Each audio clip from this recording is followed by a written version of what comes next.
两位评审有抽烟吗？好。不过我看到这个封面就觉得已经很轻松啊，就觉得说已经上市的产品。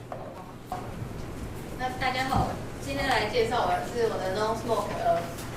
戒烟辅助穿戴式设计，然后我是国立台北科技大学的李玉玲。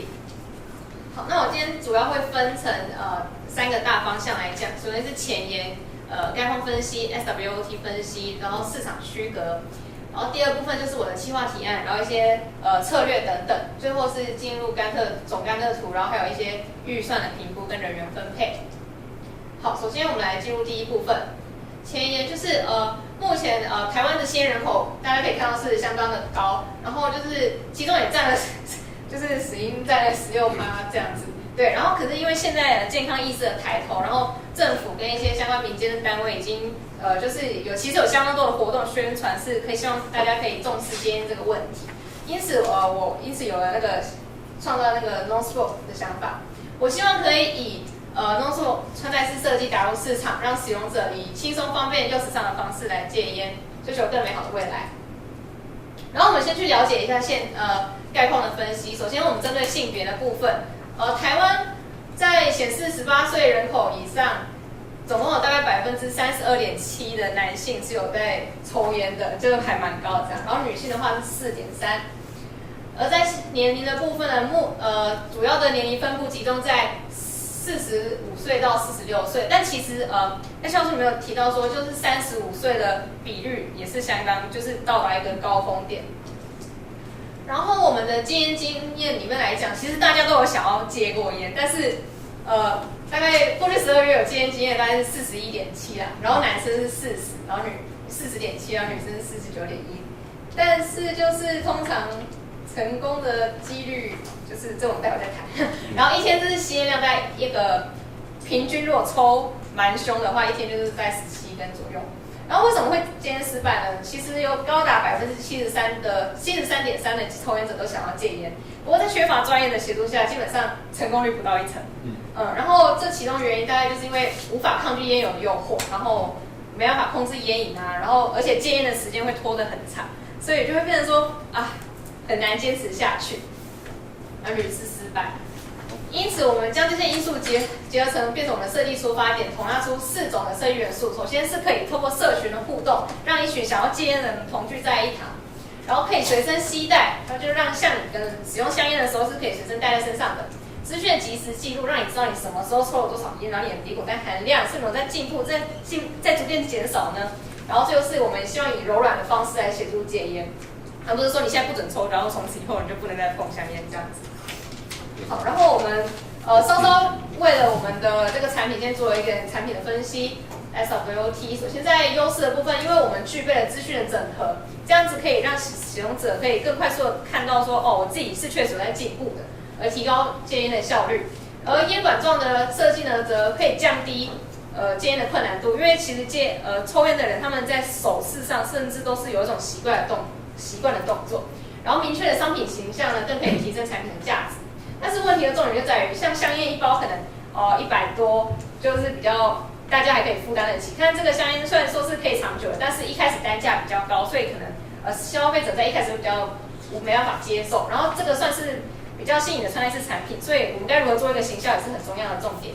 然后可是我的机会就来自于现在目前的健康意识已经逐渐抬头了，所以大家也许也会更关注在穿戴式，然后跟保健这一块，所以我认为这是可以发挥的。而我的面对的挑战则是，目前市面上的戒烟产品众多，但是好像还缺乏一个可以透过数位整合的，所以我认为这是有一定的机会。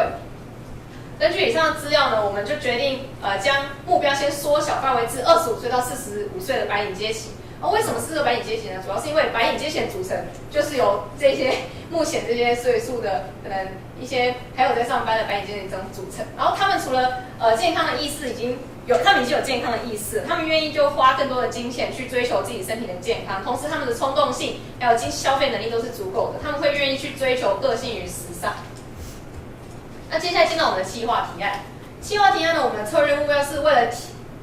重点嘛，就是提高戒烟的成功率。然后我们需要一个零时差的戒烟体验，就是创造戒烟的美好。那我们这些要如何达到呢？我们先暂时的，我们来谈一下我们的短期目标。我们希望在3年以内让客群认识什么是 non smoke， 然后将店铺推广到全台湾。然后中期5年呢，我们就希望让人家提到说就戒烟的那个嘛，对，这样就成为我们的代名词。然后希望在10年以内，大家可以拓展就是全球贸易的据点。如何执行呢？就是大家可以看到，第一个是我的烟管造型的吸入器。然后第二个是我们有开发一套全新的 APP， 是可以透过软硬的整合，然后发挥到最好的功效。然后个性化的时尚配件，让使用者可以自行搭配他们自己所想要的配件，然后让东西可以随时带在他们身上。然后最后是他们吸入剂的补充包装。而我们目前产品低价，像刚刚所讲的，因为参考目前市面上的一边穿戴式产品，然后还有它的一些成本、制造程序，还有它的一些就是可能零件构造等等，所以我们目前定价是2800元。而它的补充包目前是大概是可以有20天的尼古丁容量，然后餐饮是参考目前市面上尼古清吸罗剂的价钱，然后还有香烟的价钱取一个平衡，所以后来决定是279。目前呢，因为5成到6成，他们当然是除了实体购物，他们还会很热衷于网拍嘛，因此我们有实体跟虚拟2个部分。实体的话就是像一般专柜，大家可以看到就是Chanel的，就是大家可以在那边试。然后因为我们有很多饰品类的东西，我们欢迎使用者在那边去做一个试戴。然后同时我们也可以提供一个售后的服务。而虚拟的通路呢，我们会架设我们的专属网站，然后除了专属网站，也会在网拍有设点。然后根据 EC 贝的统计指出呢，早上9点半到下午2点半，可能就是刚好快要开始上班，或者是刚午休完，是网拍流量最大的2个时段。因此，我们如果促销活动，就会搭配这2个时段。另外，父亲节、情人节、戒烟日、全球那个戒烟日的时候都会一起搭配。然后这就是我们的广告，大家可以看到休杰克曼非常帅气的拿着我们的时尚的单品鼻烟来帮我们做一个广告。然后幸福版呢，则是提倡戒烟可以让家庭变得更加美满。当一个家庭准备要迎接新生命的时候，然后准妈妈她把我们的 non smoke 吸入器一起拿给爸爸，希望可以让家庭更加健康的未来。这样是。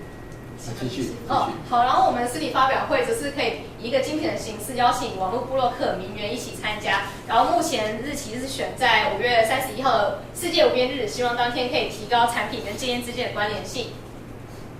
然后公共关系，我们希望可以制造一些新闻的话题，所以我们打算与董事基金会还有国民健康署等等民间机构团体合作，然后在可能戒烟门诊等等提供我们一些相关的资讯，或者是甚至是我们的体验活动。然后我们也打算制造一些话题，像是大家都知道捷运站是戒烟的嘛，对不对？然后我们就可以找一群人类似快闪的活动，一群人在捷运站拿出我们的 non smoke 吸入器在那边吸，大家就觉得很奇怪，这边不是戒烟吗？但是其实它根本不会产生